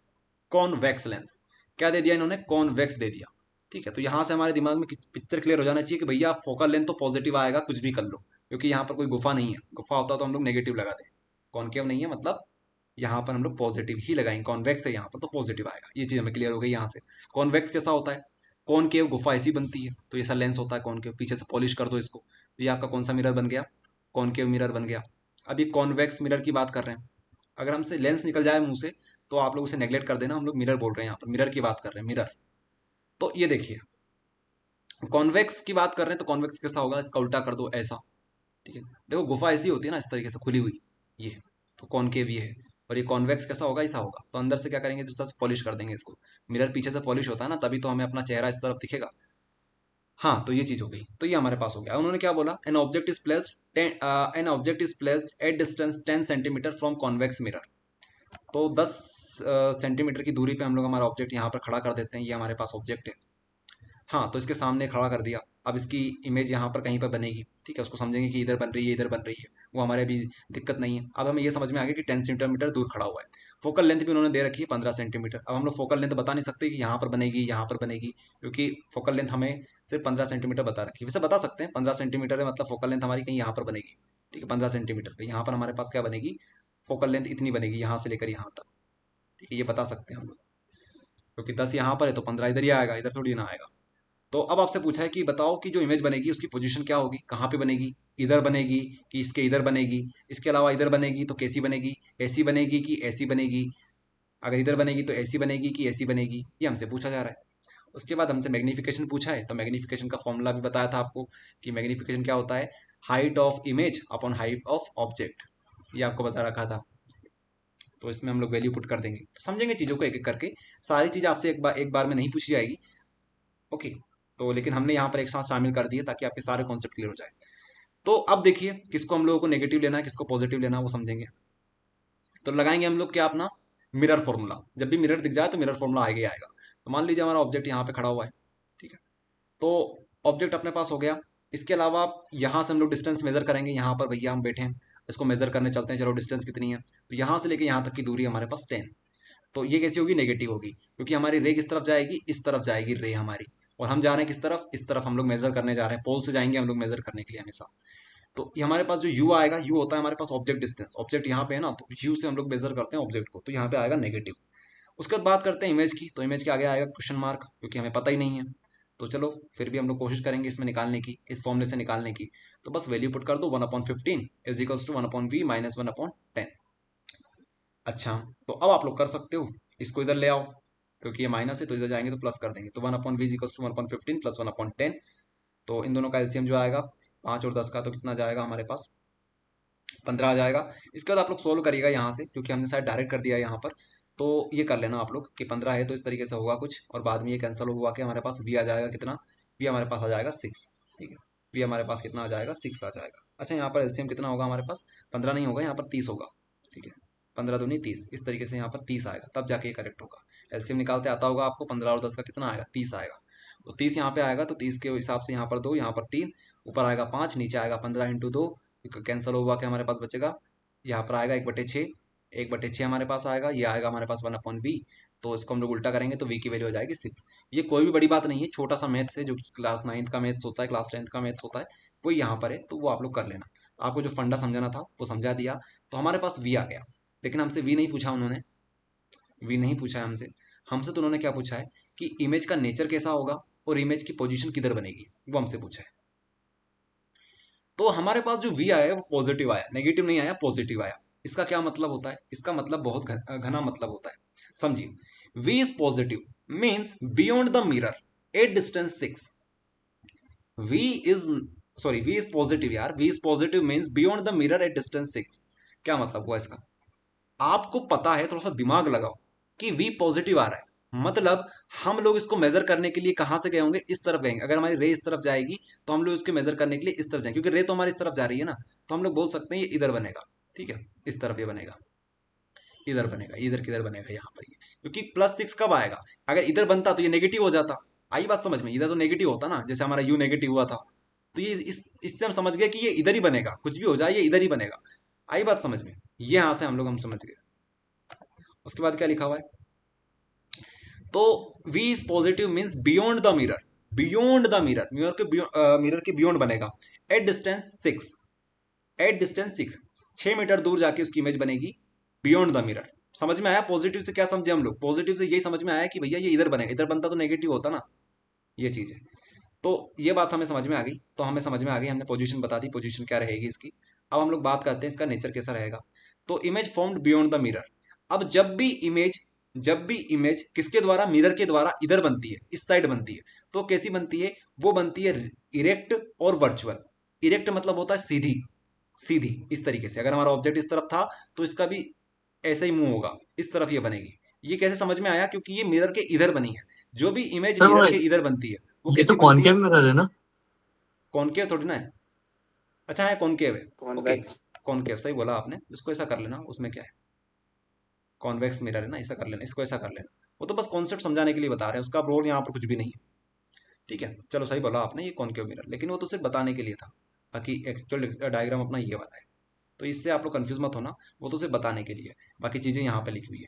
Image formed beyond the mirror is erect. Erect का मतलब होता है सीधा, या फिर आपको इसको ऐसा लिख सकते हो अपराइट। अपराइट भी इसके लिए वर्ड यूज होता है, अपराइट। तो आप जो चाहो वो लिख सकते हो, ठीक है। तो ये बात है, जब भी इधर बनेगी वो सीधी बनेगी, और सीधी बनेगी साथ में वर्चुअल बनेगी, रियल नहीं रहेगी, वर्चुअल रहेगी। तो ये कीवर्ड आपको याद रखने पड़ेंगे, ओके। ये रहेगा। तो हमने दोनों आंसर के जवाब दे दिए। तीसरा आंसर था हमारे पास कि आप हमें ये बता दीजिए कि जो हमारे पास मैग्नीफिकेशन आएगी वो क्या आएगी। तो मैग्नीफिकेशन का फॉर्मूला होता है I/O। एक और फॉर्मूला इसका होता है जो कि ऑब्जेक्टिव के पॉइंट ऑफ व्यू से सॉल्व करते हैं, वो होता है V/U, और यहाँ पे आता है नेगेटिव, ठीक है। ये बाय डिफॉल्ट ये फॉर्मूला ही है, क्या ये फॉर्मूला है। तो इससे हम लोग निकाल सकते हैं, अगर आपको निकालना हो तो निकाल के देख लेना। बाकी हमने यहाँ पर नहीं निकाला है, तो इसलिए हमने यहाँ पर बात बताई है, ओके। निकालना चाहो तो आप लोग निकाल सकते हैं। क्वेश्चन में जस्ट जहाँ तक पूछते हैं आपसे वो नेचर पूछते हैं, साथ में आपसे वो पूछते हैं कि V कितना आएगा, ये हमसे पूछा जाता है। लेकिन हमने यहाँ पर 3-4 चीज़ें कवर कर ली है। तो अब आप लोग एक काम करिए, इस क्वेश्चन को नोट कर लीजिए और एक बार प्रैक्टिस करिए खुद से। इसी क्वेश्चन को एक बार खुद से करने हैं, खुद से करेंगे हम, आपको यहाँ पर कुछ भी नहीं बताएंगे, कोशिश करेंगे आप लोग खुद से, ताकि एक बार प्रैक्टिस हो जाए आपकी। बाकी ये PDF कर आपको लिया दे देंगे, सर। कोई दिक्कत वाली बात नहीं है। सर इसके सर बाद मैग्निफिकेशन -0.6 आए। हाँ वो आप अपने हिसाब से देख लेना, उसमें कोई बड़ी बात नहीं है। आपको फॉर्मूला दे दिया है, उसमें बस वैल्यू तो पुट करनी है। चलो ट्राई करेंगे आप लोग सभी स्टार्टिंग से ही, बिल्कुल स्टार्टिंग से बनाएंगे लाइन बाय लाइन, और डायग्राम भी बनाना सर है। करना क्या है? बना लो तो बता देना, यहाँ पर आंसर बताने की जरूरत नहीं सर है। करना क्या है? इसी को एक बार खुद से प्रैक्टिस करनी है, खुद से प्रैक्टिस। इसी को आपने देख देख के किया, लेकिन जब आप कॉपी ओके में सर। करोगे ना, और चीजें समझ में आएगी, और डाउट आएंगे आपके दिमाग में, फिर वो पूछना। क्योंकि देख देख के करने में जो मतलब मजा नहीं आता है, असली सीखते हैं हम लोग जब खुद से करते हैं। इसलिए बोला कि इसको कर लो, क्योंकि बहुत सारे कॉन्सेप्ट इसमें एक साथ बता दिए। अगर छोटा मोटा क्वेश्चन होता तो आपसे बोलते नहीं, लेकिन ये क्या है कि एक ही क्वेश्चन करेंगे हम लोग यहाँ से, उसको अच्छे से कर लो। बाकी प्रैक्टिस के लिए क्वेश्चन देंगे, वो करना आप लोग घर पे करना, इसी तरीका के क्वेश्चन देंगे, उसको घर पे करना।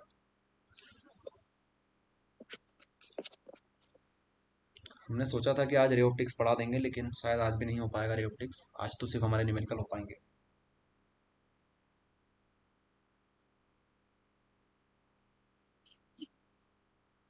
लेकिन आज की क्लास भी इंपॉर्टेंट है, देखो कितने न्यूमेरिकल करवा दिया आपको, कितना कॉन्सेप्ट सिखा दिया।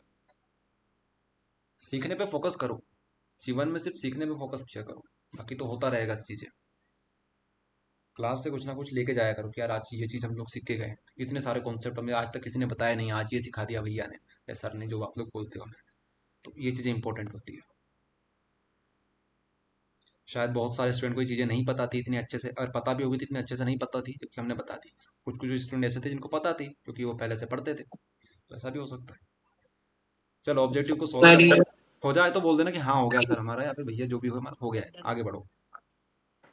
सर ये जो यू पर नेगेटिव साइन लगा है उसका एक बार और कॉन्सेप्ट समझा दीजिए। सर हो तो गया मगर आंसर चेंज आ रहा है। देखेंगे अभी क्या क्यों चेंज आ रहा है, यस सर आपने कुछ आंसर गलती चेंज करी आ है। रहा है सर। देखो सर 30 आ रहा है मेरा आंसर। सेम आंसर आया। सर देखो आगे आपने गलती करी होगी कुछ, सर माइनस सेम प्लस आ रहा है 6। वो देखो माइनस प्लस की गलती नहीं करनी है। देखो अपने पास क्या बोला उन्होंने, अगर उन्होंने कॉनकेव बोला होता, कॉनकेव तो अपन लोग इस तरीके से बनाते, और कॉन्वेक्स बोला है तो इस तरीके से बनाते। पहले तो इतना क्लियर कर लो आप लोग सभी, इसके बाद आपको समझाते हैं आगे की कहानी। मान लीजिए आपका ऑब्जेक्ट कहीं यहाँ पे रखा हुआ है, ये अपना ऑब्जेक्ट है, मान लो आप ही खड़ गए यहाँ पर इसके सामने आके। तो हमारे पास जब भी इमेज बनानी होती है तो 2 रे हमें लेके जानी पड़ती है। मान लीजिए एक रे आपने ये लेके चले गए, और एक रे आप लोग मान लीजिए इस तरीके से लेके चले गए, ठीक है। तो ये जहाँ पर इंटरसेक्ट करेगी वहाँ पर हमारी इमेज बन जाएगी। जैसे ये यहाँ से गई, और मान लीजिए ये यहाँ से गई, ठीक है, ये यहाँ से गई। तो इस तरीके से जहाँ पर ये मीट करेगी, अब जैसे हमने इस डायग्राम में तो ऐसा ले लिया कि ये मीट नहीं करेगी। तो अगर मान लो आपका पॉइंट ये है सेंटर इसका, ये सेंटर है, इसको हम लोग बोल सकते हैं अपना ओ। तो आपका जो ऑब्जेक्ट है ये यहाँ पर है। तो हम लोग क्या करेंगे, ऑब्जेक्ट डिस्टेंस निकालने के लिए कि ये कितनी दूर खड़ा है हमारा भैया, तो वो हम लोग यहाँ जाएंगे, यहाँ से इस तरफ मूव करेंगे, तो हम लोग बोल सकते हैं ये 10 सेंटीमीटर दूर खड़ा हुआ है। अब आपको ये देखना है कि हमारी रे किस तरफ जा रही है। रे तो इस तरफ जा रही है, रे इस तरफ जा रही है ना स्टार्टिंग में, तो रे स्टार्टिंग में सी गई है और हम ऐसा उल्टा जा रहे हैं, हम उसको अपोज कर रहे हैं, तो इसके आगे आएगा नेगेटिव। ठीक है, और ऑब्जेक्ट को बोलते हैं, ऑब्जेक्ट डिस्टेंस को हम लोग यू से लिखते हैं। ठीक है, अब मान लो अगर आपकी इमेज कहीं यहाँ पे बनती, ऐसा भी हो सकता है पीछे कभी कभी हमको ले जाना पड़ता है इमेज को इस तरीके से, और हमारी इमेज कुछ इस तरीके से बनती है यहाँ पर इस तरीके से, तो हम लोग इसे क्या बोल सकते हैं कि अब हम लोग रे के साथ साथ जा रहे हैं, रे भी हमारी इस तरफ जा रही है और हम लोग इस तरफ जा रहे हैं, तो हम लोग रे के साथ साथ जा रहे हैं, तो हम लोग इसको 20 से डिनोट करते हैं, और जो भी इसकी डिस्टेंस आई उसको पॉजिटिव लेते हैं। इस 20 आई, 10 आई, 5 आई, इस तरीके से जो भी आती है ये लेते हैं। आ गया बात समझ में? Yes sir. ये हो जाएगा। यहाँ पर देख लेना साइन कन्वेंशन इस तरीके से होता है। बाकी ये चीज़ क्लियर कर लेना, ये चीज़ कोई नहीं बताएगा आपको फोकल लेंथ के बारे में, ये तो बता सकते हैं आपको कोई भी। ये चीज़ आपको ध्यान रखना है, कॉनकेव के लिए नेगेटिव, कॉन्वेक्स के लिए पॉजिटिव, नहीं तो यहाँ बहुत कंफ्यूज हो जाओगे, यार ये तो सबने बता दिया था, लेकिन ये क्या करें, फोकल लेंथ को पॉजिटिव लें कि नेगेटिव लें। हाँ, तो ये चीज़ कवर हो गई। बाकी देखो आपने कहाँ गलती करी है। अब टाइम नहीं है अपने पास, बाकी ये नोट्स दे देंगे तो आप लोग और चेक कर लेना। अब आगे देखो, ये क्वेश्चन है आपके लिए होमवर्क के लिए। क्वेश्चन कौन सा है अपना, रे ऑप्टिक्स का। अब ये किया ना रे ऑप्टिक्स से हमने, दूसरा क्वेश्चन है, आप लोग ट्राई करिएगा। यहाँ पर भी कॉन्वेक्स मिरर है, तो आपके दिमाग में घंटी बजनी चाहिए। यहाँ पर फोकल लेंथ को हम लोग पॉजिटिव लेंगे। थोड़ा सा बता देते हैं आपको थोड़ा सा यहाँ पर, ताकि आप लोग होमवर्क कर सको।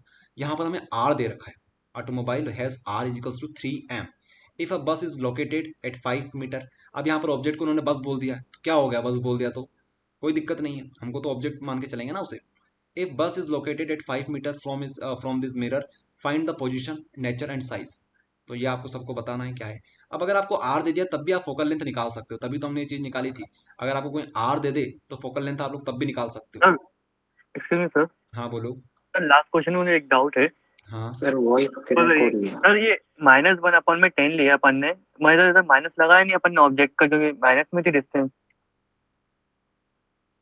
यहाँ पे आप पूछ रहे हो क्या, यहाँ पे जी नेगेटिव क्यों यहाँ नहीं पर। लगाया यहाँ पे। हम्म, देखो यहाँ पर हमने डायरेक्ट कर दिया है, जैसे यहाँ पर क्या पॉजिटिव होता है, ये पॉजिटिव होता है, तो आप यहाँ पर नेगेटिव लगा लो, यहाँ पर पॉजिटिव लगा लो, फिर आगे जाके तो वो ओके नेगेटिव हो जाएगा ओके ना। ओके। हम्म अच्छा सवाल था वैसे आपका, लेकिन ज़्यादा कोई ऐसा था नहीं कि आप नहीं कर पाते, उसके बिना भी हो जाता।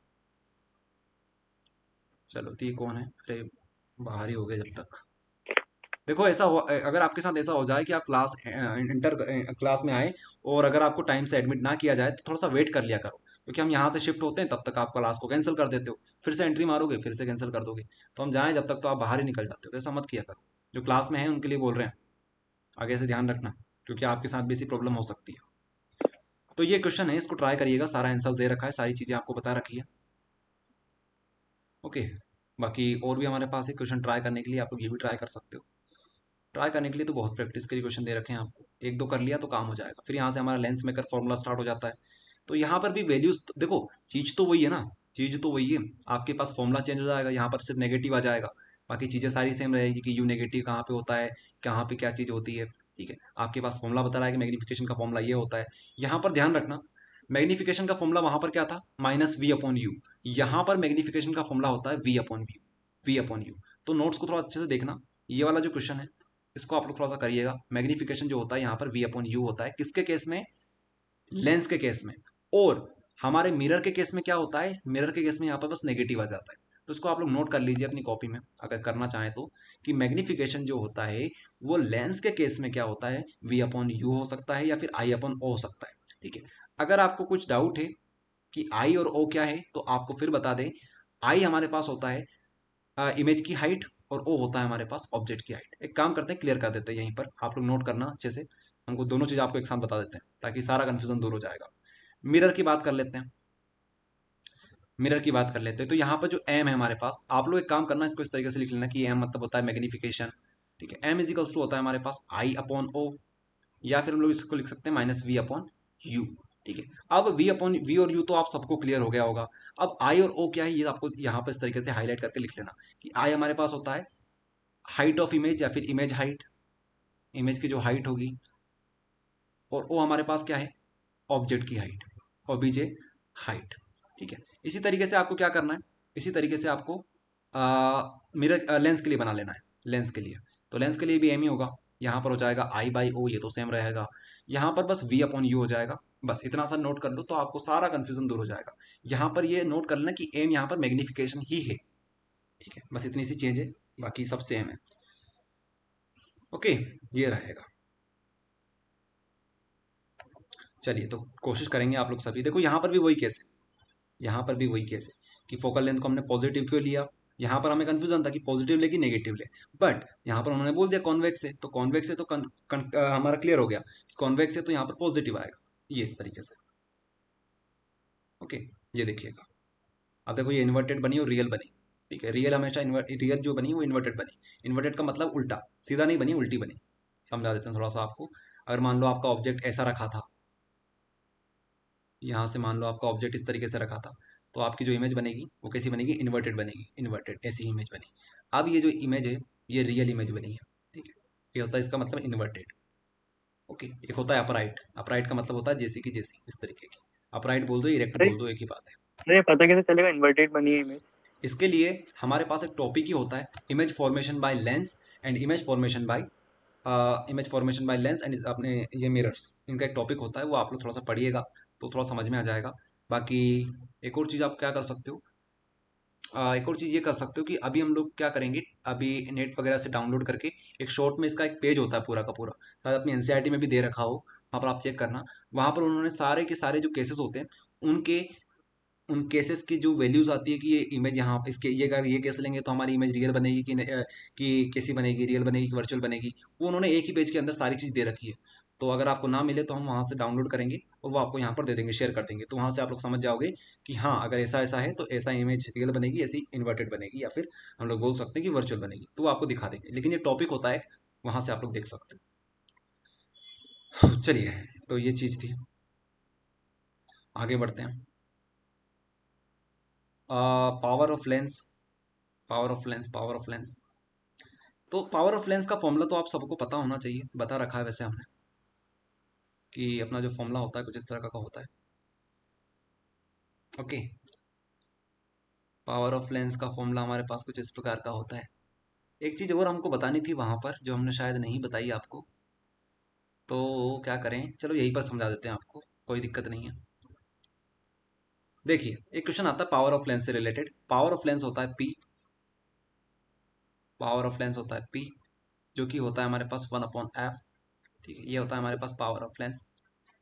एफ हमारे पास फोकल लेंथ होता है, पावर हमारे पास, पावर जो हम लोग बोलते हैं ना कि अपने चश्मे का पावर ये है, उसके चश्मे का पावर ये है, उसका नेगेटिव है, उसका पॉजिटिव है, तो वो चीज़ है। तो हमारे पास जो चीज़ दे रखी है वो देखो जरा।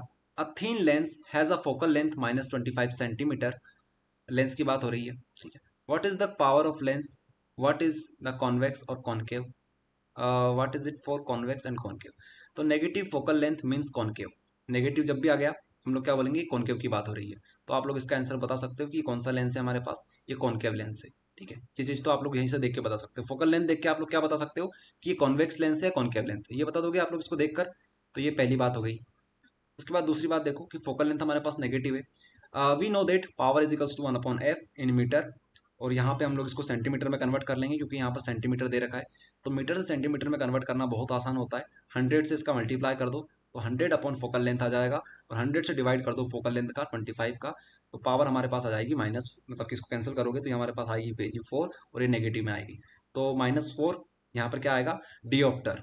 डियोप्टर ये बताना था आपको, डायोप्टर सर ये 100 क्यों आया ये बता देंगे एक बार और, मैं सो गया। बताएंगे। लेकिन ये समझ गए डायोप्टर क्या होता है, इसकी यूनिट होती है। 100 ऐसे आया क्योंकि हमारे पास जो वैल्यू आती है मीटर में आती है। ये फॉर्मूला ध्यान रखना, जो पावर ऑफ लेंस होता है वो होता है 1/f sir in metre. In metre यहाँ पर देखा ना, इन मीटर। तो मीटर में हमारे पास चीज दे रखी है, हमें सेंटीमीटर में कन्वर्ट करना है, तो ये आप लोग कर लेना। आया समझ में? नेगेटिव कैसे आया, ये तो वैसे इन्होंने दे रखा है ना नेगेटिव, यहाँ पर तुमने बस वैल्यू तो पुट करी है। Okay sir. हाँ सर ये डायोप्टर की जगह हम डी लिख सकते हैं? बिल्कुल लिख सकते हो, डी लिख सकते हो। अगर देखो क्वेश्चन में इन्होंने डी दे रखा है, वैसे यहाँ पर इन्होंने नहीं दिया है, आप डी भी लिख सकते हो, ठीक है। -4 डी, ये भी सही है। अगर किसी ने लेंस वगैरह बनवाया हो या फिर अपने चश्मा वगैरह बनवाया हो तो आप लोग देखना उसमें डी लिखा होता है, -4 डी या फिर 3 डी, ऐसा कुछ करके। हाँ तो ये चीज़ होती है। लेकिन आपको समझ में आना चाहिए डायोप्टर क्या होता है, क्योंकि डायोप्टर ऑब्जेक्टिव में आपसे पूछ सकते हैं वो लोग। डायोप्टर अगर ऐसा याद नहीं हो तो ऐसे याद कर लो, डॉक्टर डॉक्टर करके, डॉक्टर डायोप्टर, इस तरीके से। डॉक्टर साहब ने हमारे लिए लेंस बनवा दिया, डॉक्टर डायोप्टर, इस तरीके से। तो 4 बार बोलोगे तो हो जाएगा याद। ठीक है, ये हो जाएगा। तो पावर ऑफ लेंस वाला तो बहुत ईजी है। एक और बात जो हमें अभी याद आई है कि अभी जो मॉर्निंग वाली क्लास थी, मॉर्निंग नहीं बोलना चाहिए यार, आफ्टरनून वाली क्लास जो 12 बजे हमने लगाई थी, 12 से 2 बजे तक, तो वहां पर शायद हमने सेंटीमीटर बोल दिया था क्या गलती से? वो आप लोग देख लेना कि सेंटीमीटर बोला था कि मीटर बोला था, तो आप लोग मीटर कर लेना वहां पर। ठीक है, मीटर कर लेना, यहाँ पर मीटर आएगा, सेंटीमीटर हो गया हो तो मीटर कर लेना आप। चलो, ये बात थी, क्योंकि क्लास में क्या 2 घंटे तक बोलते रहते हैं, तो हो जाता है कभी कभी ऐसा। तो ये चीज़ थी, बाकी ये छोड़ो, अभी ये छोड़ो। सर आपने आ, वो ऑब्जेक्टिव दिए उसमें भी सेंटीमीटर है। हाँ, तो उसको मीटर कर लो ना, बोला तो सही आपसे, मीटर कर लो। अगर सेंटीमीटर बोल दिया गलती से तो आप लोग मीटर कर लो। या फिर शायद हमने ऑब्जेक्टिव में दे रखा है क्या सेंटीमीटर? तो चलो मैं कर दूंगा करेक्शन, हाँ पीडीएफ को अभी और आगे ठीक। बनानी है तो उसको कर देंगे करेक्शन, वहाँ पे हो जाएगा। कोई इतनी बड़ी प्रॉब्लम नहीं है, कर देंगे उसको करेक्शन। ठीक। ठीक है, वो कर देंगे, कोई दिक्कत नहीं है। ये हो जाएगा अपना। बाकी देखो, जिन बच्चों ने प्रिज्म वाला डेरिवेशन कर रखा है, प्रिज्म वाला डेरिवेशन कर रखा है, तो वो एक क्वेश्चन को ट्राई करने की कोशिश करना। प्रिज्म वाला डेरिवेशन एक हमने करवाया था, तो वो अगर हो जाए तो ये क्वेश्चन करने की ट्राई करना। कोई बड़ी बात नहीं है, इसमें आपके पास वैल्यू ए दे रखी है और सिग्मा एम दे रखा है। तो सिग्मा एम को पुट करना, ए को पुट करना, तो आई आ जाएगा आपके पास, और आई आ जाएगा तो आप लोग आगे कर सकते हो। ठीक है, आई तो आपको निकालना है।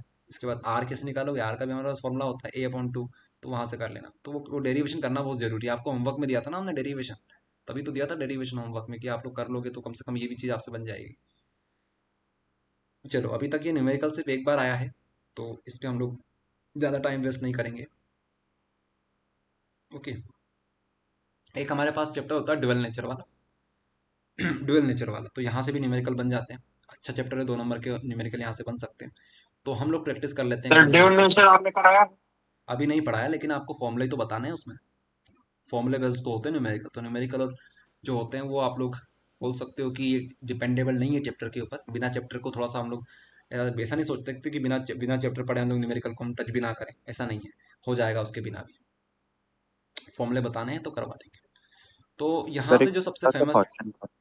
क्या हो गया? एक छोटा सा क्वेश्चन था मेरा। हाँ, सर 2 नंबर में ज्यादा क्वांटिटी थ्योरी वाले लॉजिकल क्वेश्चंस की होगी या फिर न्यूमेरिकल्स की? देखो ऐसा हुआ था कि अभी जो पिछले साल की एग्जाम हुई है वहां पर लॉजिकल क्वेश्चन पे ज़्यादा फोकस किया गया था। लेकिन जैसा हमने सेट में देखा है अपने, जो मॉडल पेपर का जो सेट अभी रिलीज किया है, वहां पर थोड़ा सा न्यूमेरिकल पे भी फोकस किया गया है। लॉजिकल और न्यूमेरिकल दोनों दे रखे हैं। जैसे अपना जो चैप्टर है मैग्नेटिज्म वाला, वहां से लॉजिकल क्वेश्चन दिए हैं। ठीक है, तो इसलिए हम आपको करवा रहे हैं कि अपनी दोनों तरह से तैयारी हो जाए, क्योंकि ये जो छोटी छोटी डेफिनेशंस होती है उन्हीं के बेसिस पे यहाँ पर न्यूमेरिकल बन जाते हैं। जैसे आप लोग देख रहे होंगे, छोटा सा फॉर्मूला है, उसको रखो और ये हो जाता है। Yes sir. ठीक है, ये रहता है। तो हम दोनों चीज़ को तैयार करने की कोशिश करते हैं कि ताकि अपने ये जो फ्री के नंबर है वो तो ना कटे। तो क्वेश्चन हमारे पास ये आता है डुअल नेचर से कि find the energy of photon of wavelength 100 angstrom. इसको बोलते हैं एंगस्ट्रॉम। बस इतना सा उन्होंने दे रखा है, बाकी आपको समझना है। तो हमारे पास एक फॉर्मूला होता है E is equals to h mu करके, E is equals to h mu करके, और इसी को हम लोग इस तरीके से लिख सकते हैं h C by lambda. C by lambda, क्योंकि म्यू जो होता है वो क्या होता है, सी बाई लेमडा हो जाता है। तो हम लोग इसको इस तरीके से भी लिख सकते हैं। ठीक है, तो यहाँ पर हमारे पास वेव क्या दे रखी, वेवलेंथ। तो वेवलेंथ के लिए हमारे पास फॉर्मूला हो जाएगा ये वाला। ठीक है, तो ये वाला फॉर्मूला हम लोग यूज़ करेंगे और हो जाएगा काम हमारे पास। अब देखो किस तरीके से करना है। अब आपके पास एच सी ये हमारे पास दे नहीं रखा है, हमारे पास लेमडा दे रखा है। ठीक है, तो हम लोग क्या करेंगे, एच और सी जो होते हैं ये कांस्टेंट होते हैं, इनकी कुछ वैल्यू होती है। जैसे ये हमारे पास एच जो होता है वो क्या होता है, रिडबर्ग कांस्टेंट होता है। सी हमारे पास स्पीड ऑफ लाइट होती है। तो एच हमारे पास जो रिडबर्ग कांस्टेंट होता है उसको हम लोग लिख सकते हैं 6.6 इंटू 10⁻−34। इसके अलावा जो सी होती है हमारे पास स्पीड, उसको हम लोग क्या लिख सकते हैं, 3 इंटू 10⁸ मीटर पर सेकेंड स्क्वायर। ठीक है, तो बस ये वैल्यू आपको पुट करनी है, 6.6 इंटू 10⁻−34, यहाँ पर मल्टीप्लाई करना है 3 इंटू 10⁸ का, और आपका न्यूमेरिकल ये हो जाएगा। तो आप लोग क्या करेंगे, आप लोग क्या कर सकते हैं, आप लोग इसको सॉल्व मत करो, क्योंकि सॉल्व करने में टाइम लगेगा। इसको आप लोग काटोगे, ऐसा करोगे, फिर ऐसा करोगे। ये जो चैप्टर है ना डुअल नेचर वाला, इसमें दिक्कत एक ये है कि इसमें जो होते हैं ना कैलकुलेशन, उसमें टाइम लगता है। तो आप सब ये काम करना, अगर ये चैप्टर से न्यूमेरिकल आए तो उसके लिए जगह छोड़ देना, अपनी कॉपी में जगह छोड़ देना। 2 नंबर से ज़्यादा में नहीं आएगा तो आप आधा पेज छोड़ देना, या फिर आप चाहो तो 1 पेज भी छोड़ सकते हो, आपके ऊपर डिपेंड करेगा। तो ये जो क्वेश्चन आएंगे इनको थोड़ा लास्ट में करना। फॉर्मूला चाहो तो आप लोग वहीं के वहीं लिख देना, जैसे कि आप लोग लगता है कि अगर हमारा पेपर छूट जाएगा ऐसे में, तो आप लोग फॉर्मूला लिख देना, साथ में ये चीज़ लिख देना, इतना छोड़ देना। उसके बाद जो कैलकुलेशन होगी उसको जब पेपर अपना पूरा कंप्लीट हो जाए उसके बाद आराम से करना बैठ के। ओके, तो आपका दिमाग भी सही चलेगा। तो ऐसा करना आप लोग, क्योंकि यहाँ पर कैलकुलेशन करनी पड़ेगी आपको, यहाँ से इसको काटोगे फिर इसको काटोगे तो टाइम लगेगा इसमें। ओके, और ज़्यादा चीज़ें ट्राई मत करना। जैसे यहाँ पर है, यहाँ पर है, तो यहाँ पर भी आप छोड़ोगे ना ऊपर तो भी आपका सही है, लेकिन हमारे पास टाइम था तो हमने इसको थोड़ा सा 19 कर दिया, यहाँ पर 4.9 कर दिया, तो ये भी सही है। तो ये आपके ऊपर है। ओके, आप लोग यहाँ पर भी इसको छोड़ सकते हो। तो इतना सा है, ये फॉर्मूला नोट कर लो।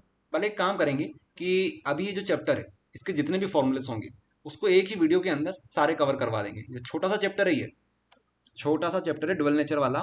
हमने यूट्यूब के ऊपर मात्र 44 मिनट के अंदर अंदर 44 मिनट के अंदर अंदर इसके क्वेश्चन भी करवा दिए, इसके न्यूमेरिकल भी करवा दिए, इसके सारे कॉन्सेप्ट भी करवा दिए, इस सारे चैप्टर के। इतना अच्छा चैप्टर है ये, मात्र 44 मिनट के अंदर पूरा का पूरा चैप्टर फिनिश हो गया है।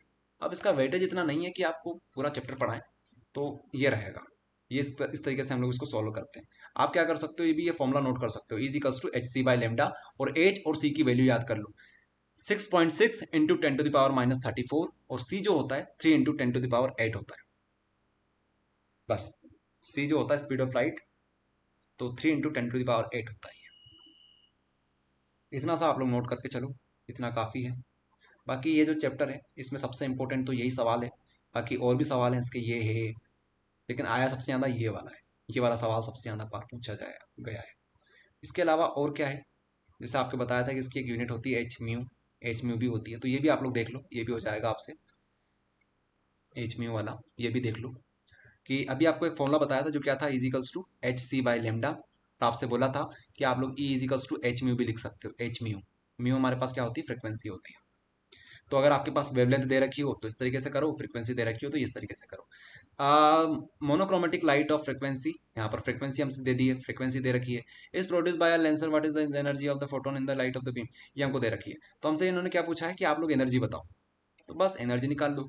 और आपसे ऐसा भी हो सकता है कि आपको कोष्टक में वो दे दे कि आप जो एच है उसकी वैल्यू ये है, H is equals to 6.6 into 10⁻34, तो बस वो रख देना 6.6। यहाँ पर 3 भी हटा दो अगर आपको ज़्यादा समझ में ना, अगर आपको ज़्यादा नहीं करना है तो बस हो गया काम खत्म। बताओ इसमें क्या है, इसलिए बोलते हैं कि इसको भी आप लोग कर लो। तो आपने आज 2 फॉर्मूले सीखे डुअल नेचर से, एक तो ये वाला और एक ये वाला, बस इनके ऊपर बहुत सारे क्वेश्चन बनेंगे। तो इतना हमारा कवर हुआ, उसके अलावा और क्या है, बस हो गया खत्म। तो ये रहेगा आपके लिए। बताइए समझ में आया आज की क्लास में कुछ?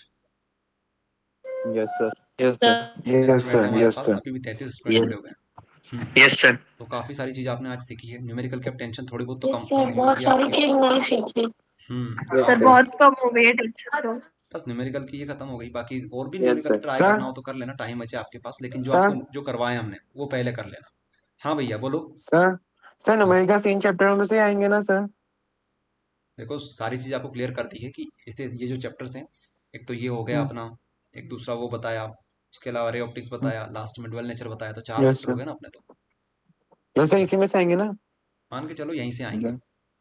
Okay sir. 4 सर 7 4 कल 5 क्लास चैप्टर हुई होते हैं। क्या? सर क्लास लगी? सर कल अब एक नहीं वो लगेगी क्लास चैप्टर अपनी, बच होमवर्क मिलेगा आपको टाइम टू टाइम। ओके हाँ सर। बोलो क्या बोल रहे सर, थे? एक चैप्टर और बचा है ना सर, वो लाइमन, वो सीरीज है ना लाइमन बार्मर क्वेश्चन, उसमें से भी आ सकते हैं ना सर? चलो अब एक काम करते हैं, रिकॉर्डिंग को स्टॉप करते हैं, क्योंकि ये जो डाउट है ये डाउट तो हमारे ऐसे नॉर्मल डाउट्स हैं। तो देखो अभी आप मेरी बात सुनो, रिकॉर्डिंग को हम स्टॉप करते हैं।